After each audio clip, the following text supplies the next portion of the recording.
And with that, Nick Wright joins us. You know, you've grew up in Kansas City and lived in Houston. It's funny about perception. Like, Houston should be overjoyed. I know they're disappointed, but where they were 3 years ago, they should be overjoyed. And yet I think Detroit wakes up this morning and goes, what are we?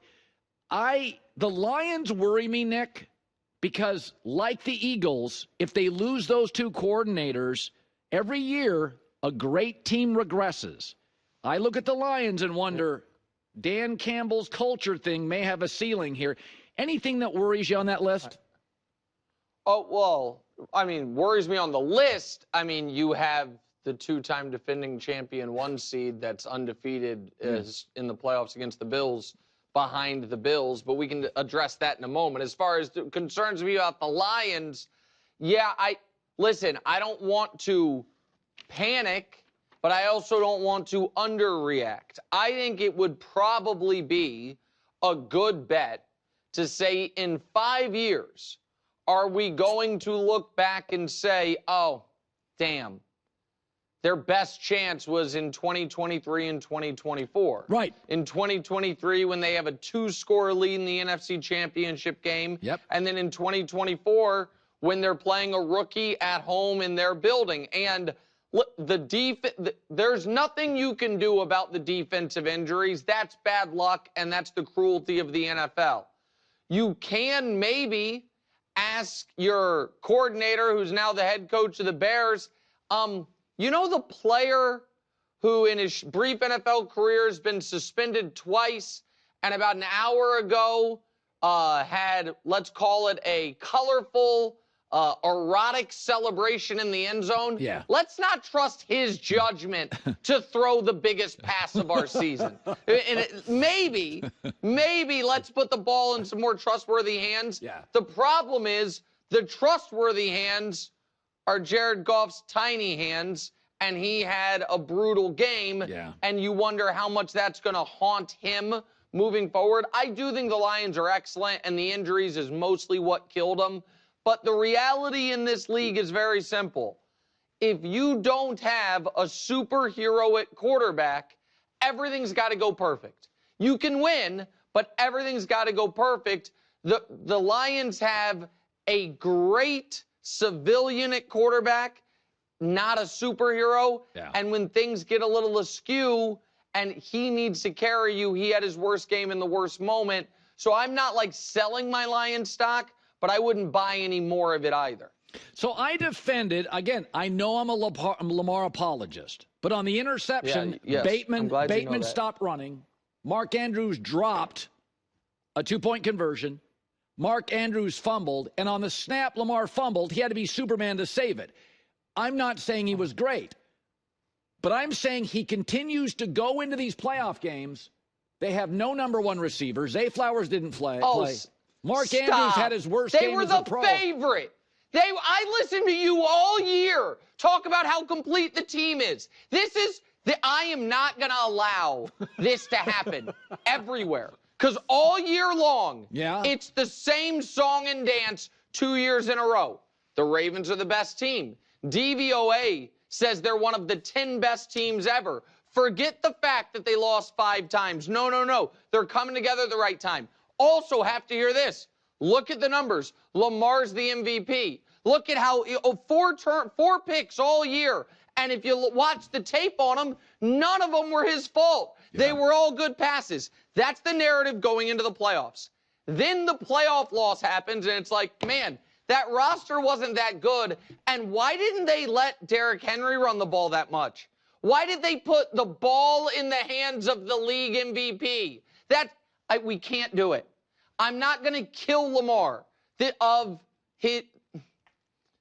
He was very good in the second half and almost pulled it out of the fire. Now, the Mark Andrews drop, Colin, if we are being fair, because we're all gamblers here, if he had caught that 2-point conversion, the Bills would have been live betting still like minus 400 to win the game. Do the math on it, because it would have been Bills ball, tie game, minute 33 left. The Ravens would have had, with 2 timeouts, the Ravens would have had to get the stop and then also win in overtime. So even with the Mark Andrews, if he catches it, the Ravens are big dogs, and they're big dogs because a player who did not have a single multi-turnover game all year turned the ball over twice in the first half. We can blame Rashad Bateman for a pass. You know who doesn't? Lamar Jackson, who said it flatly. I didn't look the safety off, overthrew the ball. You might be right. The snap was bad. He had recovered from that and then set the ball on the ground. We are now 8 career playoff games. 4 times he has multiple turnovers. That's half.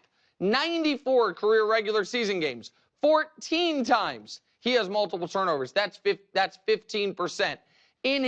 Colin, you were right on the Peyton Manning comparison, which is why I do think eventually Lamar will win a Super Bowl. What I don't think is right is that when we were in the midst of this with Peyton Manning, everyone was killing him.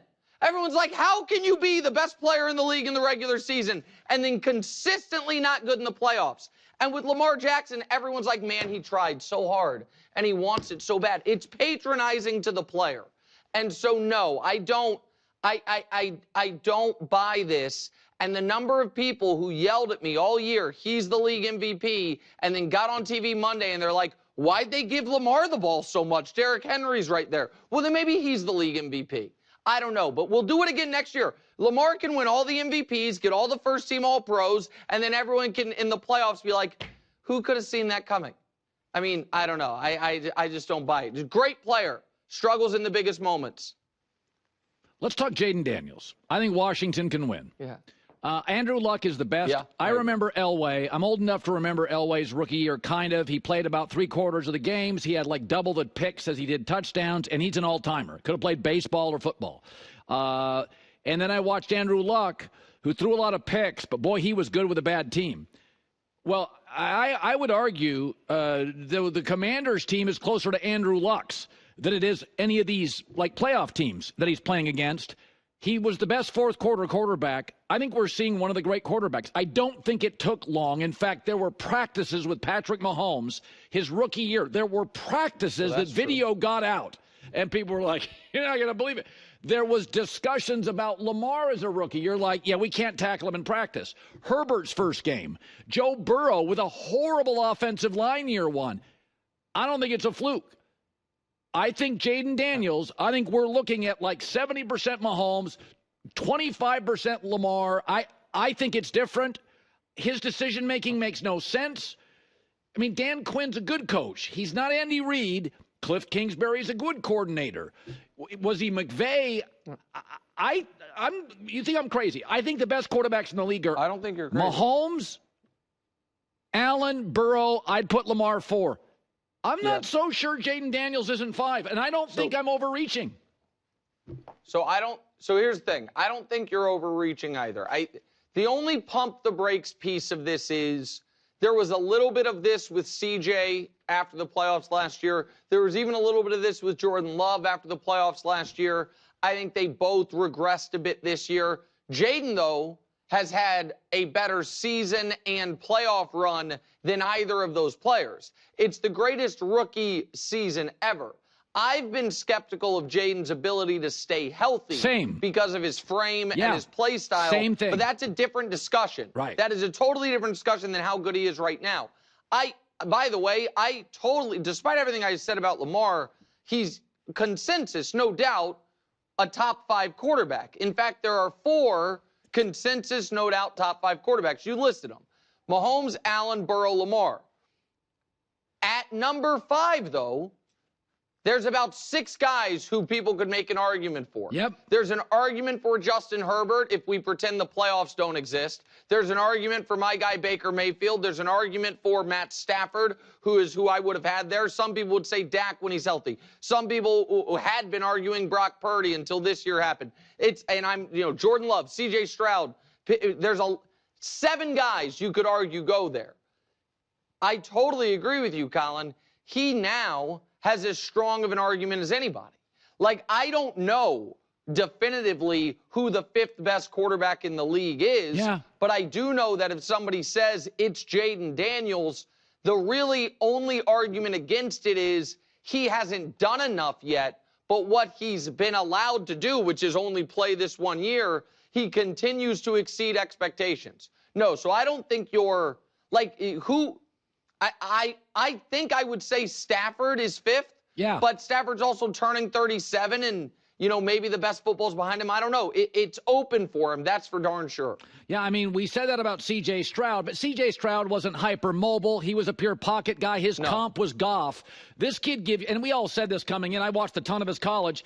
There was a lot of Lamar here, but not Lamar, so he got seduced by running. He's still a pocket guy. So he's better than Lamar as a rookie from the pocket, and I'll be honest with you, he's more athletic than Mahomes running. May not be him the thrower, but I don't know. I see a lot of Lamar. I see a lot of Mahomes. Finally, though.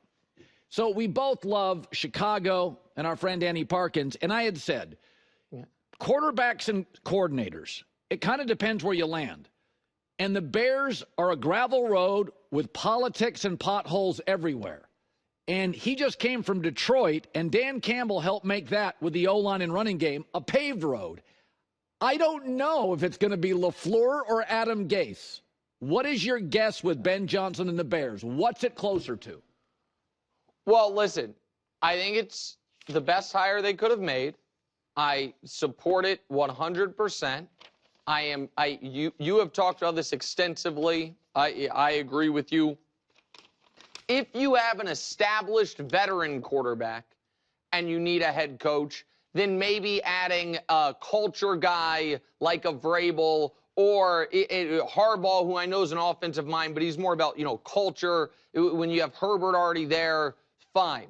If you have a young quarterback that you're hoping will be a superstar, the best case scenario is pairing him with an offensive-minded head coach, so you don't have to go on the rolling wheel of, oh, we lost our offensive coordinator. Like, everything we just said about Jayden, I don't think it's going to happen.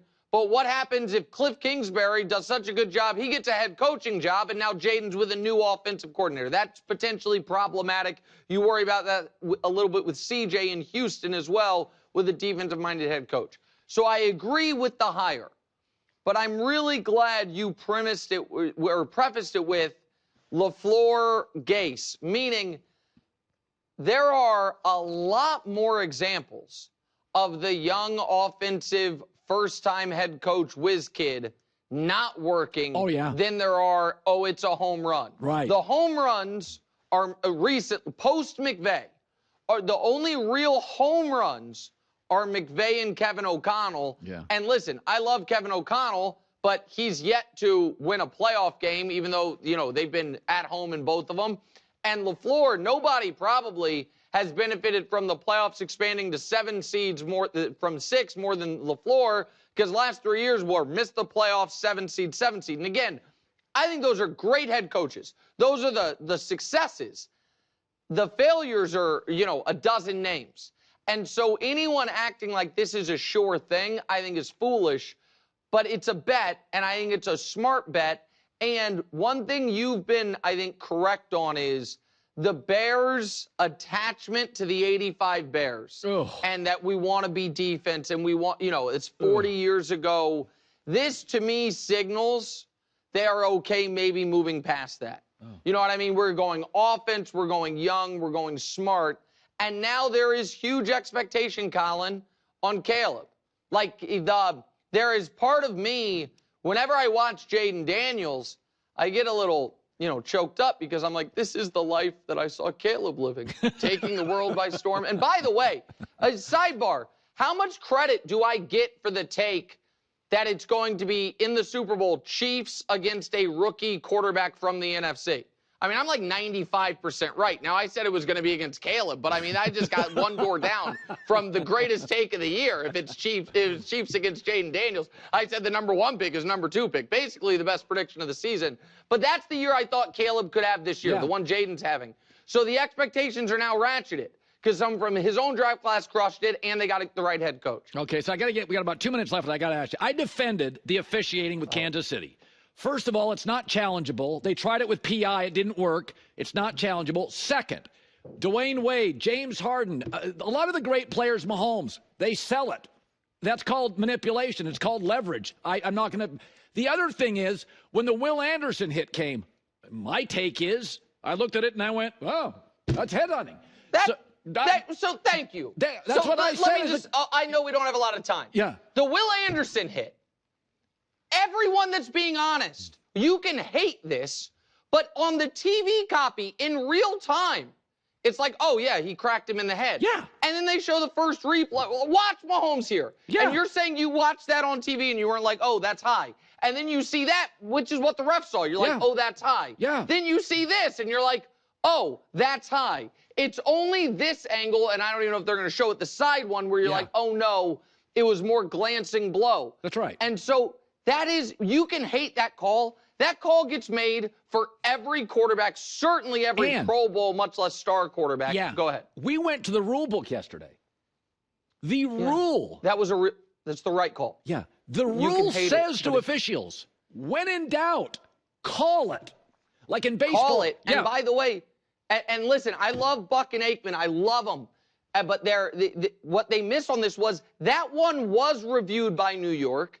And New York didn't overturn it because there was some, albeit marginal, contact from the helmet to Mahomes' face mask. So that call, if you hate that call, then you hate the rule.